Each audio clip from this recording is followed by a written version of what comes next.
पहले फुलवारी की धरती पे सभी हमारे प्रेस के साथियों, संगठन के साथियों, छात्र, नौजवान, युवा और हमारे बगल में बैठे हैं राजेश्वर माझी जी, मसौढ़ी के हमारे जन स्वराज के प्रत्याशी हैं। साथ में हैं गजेंद्र माझी जी, सैयद सर हैं, आशा ठाकुर जी हैं, अन्य तमाम हमारे संगठन के सभी अधिकारी पदाधिकारी को इस प्रेस वार्ता में हम स्वागत करते हैं। आज इस प्रेस वार्ता रखने का मुख्य उद्देश्य ये है कि हमारी जन स्वराज पार्टी फुलवारी विधानसभा तथा मसौढ़ी विधानसभा में प्रत्याशी की घोषणा की है। सबसे पहले मैं धन्यवाद देना चाहूँगा हमारी जो केंद्रीय कमेटी, राज्य कमेटी प्रशांत जी को, कि उन्होंने हम दोनों पे विश्वास जताया है कि बिहार का और बिहार को जो परिवर्तन करने का जो संकल्प उन्होंने लिया है, उस संकल्प में हम दोनों की भागीदारी पे विश्वास किया है, हम दोनों की मेहनत पे विश्वास किया है। इसलिए उन्होंने हम दोनों को फुलवारी और मसौढ़ी के प्रत्याशी बनाया है। आज मुख्य मकसद ये है प्रेस वार्ता का कि ये जो चुनाव है, बदलाव का चुनाव है, बिहार में जन आंदोलन का चुनाव है और इस चुनाव में हमारी पार्टी की और फुलवारी की क्या रणनीति होगी, इस रणनीति पे हम लोग आपके बीच में साझा करेंगे। सबसे पहले तो मैं ये कहना चाह रहा हूँ कि जन स्वराज पार्टी पूरे बिहार ही नहीं, पूरी दुनिया में एक नई विचारधारा बन गई है। चाहे युवा हो, महिला हो या अन्य हो, इस विचारधारा को सभी लोग अपना रहे हैं। और फुलवारी विधानसभा जो पटना के सटे हुए विधानसभा है, बगल में एयरपोर्ट है, बगल में रेलवे लाइन है, लेकिन आज़ादी के बाद इस विधानसभा को जो भी जनप्रतिनिधि आए हैं चुन के, उन्होंने उपेक्षा की है। और यहाँ पे देखिए कि कुछ भी जो बुनियादी चीज़ होता है विकास का, उन्होंने नहीं किया है। और न फुलवारी में कोई नई सोच विकसित हुआ है। बगल में देख ले, दानापुर का विकास बहुत तेज़ी से हुआ है। उसके बाद संपत चक देख लीजिए, विहटा देख लीजिए, उसके बाद फतुहा देख लीजिए, यहाँ तक बख्तियारपुर तक का विकास हो रहा है। लेकिन फुलवारी का विकास जस के तस है। इसलिए मैं कहना चाह रहा हूँ कि जो हमारे जनप्रतिनिधि रहे हैं, उन्होंने फुलवारी की जनता को सिर्फ वोट बैंक की राजनीति के रूप में इस्तेमाल किया है और विकास के नाम पर पिछले 20 से 25 सालों में कुछ नहीं किया है।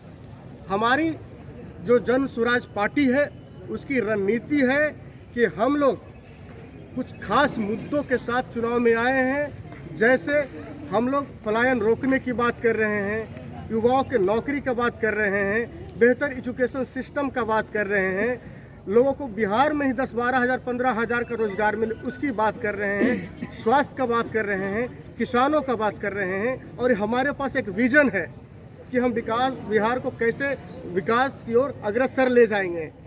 लोग कहते हैं कि यहाँ सड़क बन गया है, बिजली आ गया है, पानी की सुविधा हो गई है, लेकिन किसी भी क्षेत्र का विकास सिर्फ इस तीनों से नहीं मापा जा सकता है। अगर आप देख लें पूरे डेटा, तो बिहार आज भी सारे पैरामीटरों में, चाहे स्वास्थ्य ले लीजिए, सड़क ले लीजिए, सुरक्षा ले लीजिए, सबसे निचले पायदान पर क्यों है फिर भी, जब इतना ही विकास हुआ है। तो हमारे जन स्वराज पार्टी का एक ब्लूप्रिंट है और जनता के प्रति लोगों का प्यार है, समर्थन है। इसलिए हम लोग तीसरा विकल्प के रूप में आए हैं।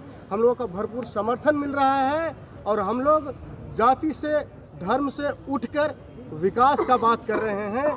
और मैं फुलवारी की जनता को कहना चाहूँगा कि जो पिछले 30 सालों में आपको उपेक्षित किया गया है, आपके विकास को ख्याल नहीं रखा गया है, आपके क्षेत्र में स्कूल बढ़िया नहीं खोला गया है, आपके क्षेत्र में लाइब्रेरी बढ़िया नहीं खोला गया है, आपके क्षेत्र में अच्छे अस्पताल नहीं है, आपके नली गली देख लीजिए पानी लगा हुआ रहता है, किसानों को सब्सिडी नहीं मिल रहा है, वाटर लॉगिंग की समस्या है। इन सारी समस्याओं को अगर जन स्वराज की पार्टी आती है, हम अगर यहाँ हमें अगर मौका मिलता है तो हम फुलवारी को एक नई दिशा और नई रोशनी के साथ विकास करने का संकल्प लेंगे। एक चीज़ और कहना चाहेंगे साथियों कि जो वर्तमान स्थिति है बिहार का, जो देख रहे हैं कि सामाजिक न्याय की बात करती है, इंडिया गठबंधन और एनडीए गठबंधन सामाजिक न्याय की बात करती है, लेकिन सामाजिक न्याय धरातल पर उनका जीरो है, कुछ नहीं है। हमारी जो पार्टी है जन स्वराज, वो सामाजिक न्याय की बात भी करती है और ज़मीन पे भी उतारती है। इसका नमूना टिकट बंटवारा में देखने को मिला है कि जिसकी जितनी संख्या उस अनुपात में हमारी पार्टी प्रशांत जी ने टिकट वितरण किया है। ईबीसी हो, ओबीसी हो, एससी हो, माइनॉरिटी हो, सभी का ख्याल रखा गया है और सभी को उचित भागीदारी दी गई है। इसलिए मैं आपको बताना चाह रहा हूं कि जो सामाजिक न्याय की ढोकला और ढकोसला करने फिर रहे हैं, उनको इस बार जनता मुंहतोड़ जवाब देगी। और जो सामाजिक न्याय की अगुआ बने फिरते हैं, उनको भी मुंहतोड़ जवाब देगी। ये जन स्वराज पार्टी जो कहती है वो करती है, ये देखने को मिला है।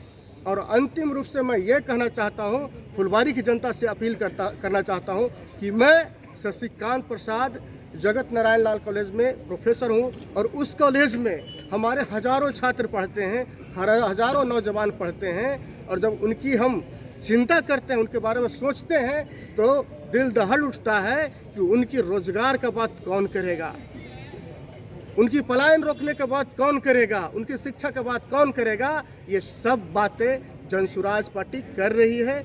हम लोग इन मुद्दों को लेकर जा रहे हैं मैदान में। आपसे अपील होगा कि इस बार आप वोट राजनीति से उठकर, धर्म से उठकर अपने बच्चों के लिए दीजिए। इस बार वोट युवाओं के लिए दीजिए। इस बार वोट अच्छे स्वास्थ्य के लिए दीजिए। इस बार वोट अच्छे शिक्षा के लिए दीजिए। इस बार वोट बिहार की एक नई दिशा, दशा और नई रोशनी के लिए दीजिए। बहुत बहुत धन्यवाद। अब हमारे साथ हमारे मसौढ़ी विधानसभा के प्रत्याशी हमारे गार्जियन राजेश्वर जी हैं, उनसे चाहेंगे कि आप भी इस भेंट वार्ता में अपनी बातों को रखें।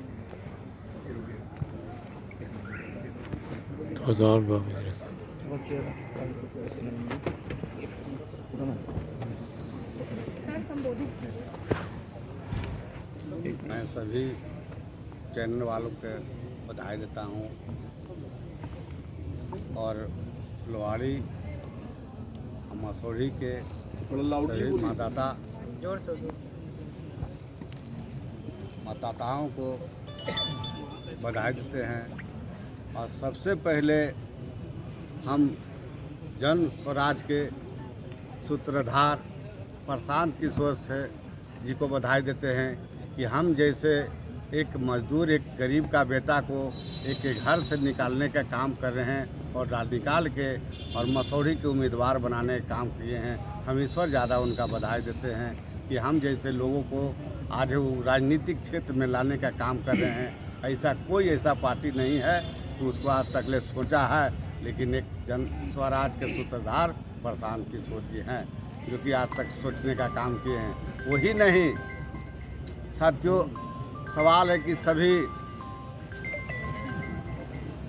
हो गया था, धर्म जाति से उठकर सभी वर्ग से हटकर वो काम कर रहे हैं, चाहे जुआ का हो, चाहे बेरोजगारी के सवाल पर हो, चाहे पलायन रोकने के सवाल पर हो।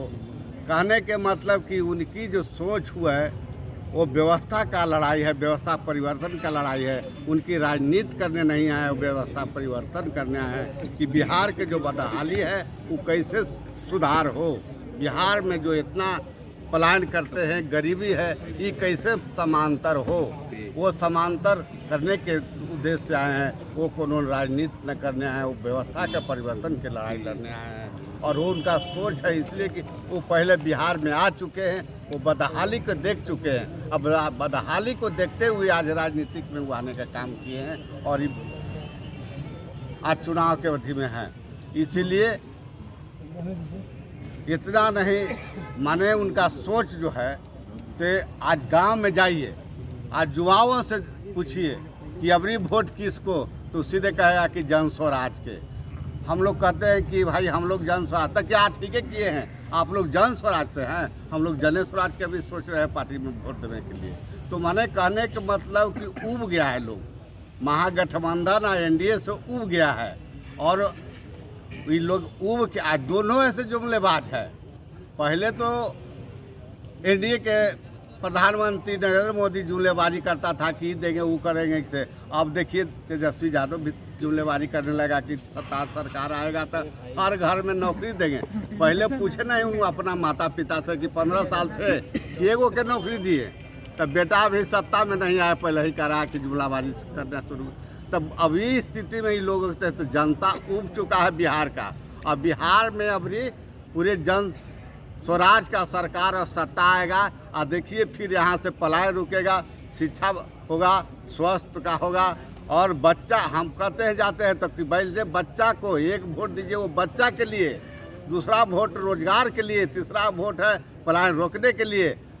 इसलिए सभी कोई इसलिए खुश है लोग, एकदम जाइए तो खुश। अभी देखिए मसौरी से फोन आ गया, हम भी गए रहे हैं, लेकिन मसौरी से बांसडी से एकदम अंतिम छोड़ है, बांस बीघा छाती पंचायत, वहाँ से करा क्या वो मैं अमित यादव कहे कि सर हम लोग आपके साथ हैं। अब देखा होगा कहीं न्यूज तक करा के साथ है, हम कह ली कि हम आ रहे हैं। तो समझिए कि माने सब लोग के जागरूक हो गया एकदम, हम जन स्वराज के प्रति लोगों को ये लोग से तो हुआ है। एनडीए और महागठबंधन दोनों से उग गया है जनता, अब तरस हो गया। लेकिन तीसरा विकल्प तो सच्चाई है कि प्रशांत जी आके समाज के लिए उभारने के लिए काम कर रहे हैं। आज यही एक है कि आज समाज को आगे बढ़ाएगा, समाज को परिवर्तन करेंगे, और न तो जन स्वराज के सिवा कोई नहीं करने जा रहा है। सब लोग जुमलाबाजी कर के ठगने का काम कर रहा है। कभी कोई कह देगा कि अबरी 5 साल आने दीजिए तो हम अबरी दे देंगे, अबरी आने दीजिए तो हम ही कर देंगे, लेकिन कोई नहीं कर रहा है। माने 5 साल 20 साल से हालत क्या करला, अरे 20 साल में आप क्या किए, तो 5 साल आवे दी। अभी देखते होंगे कि पेपर देखे होंगे 5 साल आदि 4 दिन 5 दिन पहले कि झाड़ी लगा दिए। आज है फल्ला प्रधानमंत्री तो झाड़ी दिया है 100 200 400 करोड़ 1000, कहाँ जा रहा है पैसा, झाड़ी लगा दिए तो कहाँ जा रहा है। और फिर ही बदहाले हैं मसौरिया फुलवाड़ी, जाइए तो फुलवाड़ी मसौरी में जाइए तो फुलवाड़ी के धरती पर अभी एक आध वो फुलवाड़ी कॉलेजो है। अब शीशा की बात करते हैं, कहाँ गया झाड़ी आपका, तो न कॉलेज है न नॉलेज है, तो आप क्या करते हैं, तो खाली हवाबाजी। तो हवाबाजी अबरी नहीं चलेगा, अबरी प्रशांत किशोर का यहाँ सत्ता चलेगा, जन स्वराज का सरकार आएगा और बिहार अबरी बदलाव की ओर जाएगा। अच्छा आप बताइए। पहला तो कि गरीब गुरुआ खासकर त्रस्त है प्रशासन से, बेचारा बिना छोड़ दीजिए दूसरा चीज़, बिना कुछ गलती कर ले बेचारा गरीब ने सूत नहीं पाता है, शराब के नाम पर ओकरा उठा के बड़ी मार मारता। कोई कितना तो जेल में थाना में मर गया। तो जनता तो गरीब गुरुआ त्रस्त है। दूसरा चीज़ है कि शिक्षा से त्रस्त है। तीसरा पलायन हो रहा है। हमने गया तो कहा कि ना सही चीज़ है। हम कहे ना कि 2 दिन पहले हम घूमे हैं पूरा, हम कहे कि हम जन स्वराज से आए हैं जी, हम आए चुनाव यहाँ लड़ने के लिए हम भेजे हैं, प्रशांत किशोर जी हमको टिकट दे रहे हैं। तो कि एकदम अच्छा है नेताजी, एकदम हम लोग एकदम आपके साथ हैं, एकदम ऐसे बोल रहा है। तो समझिए कि त्रस्त है तो तब तो बोल रहा है, न तो कहता ना कि जाना आप ना हली कोई धुतकार के भागाता, लेकिन कह रहा कि नहीं हम लोग आपके साथ हैं। ये सब हम लोग के तबाह कर दिया है। एगो यही है कि हम लोग का कायाकल्प करेंगे। तो हम कह रहे हैं कि जन स्वराज का सरकार इस बार बहुत मजबूती से आएगा, हम लोग सरकार में आएंगे पूरे बिहार में। इसलिए इतना ही करके अपना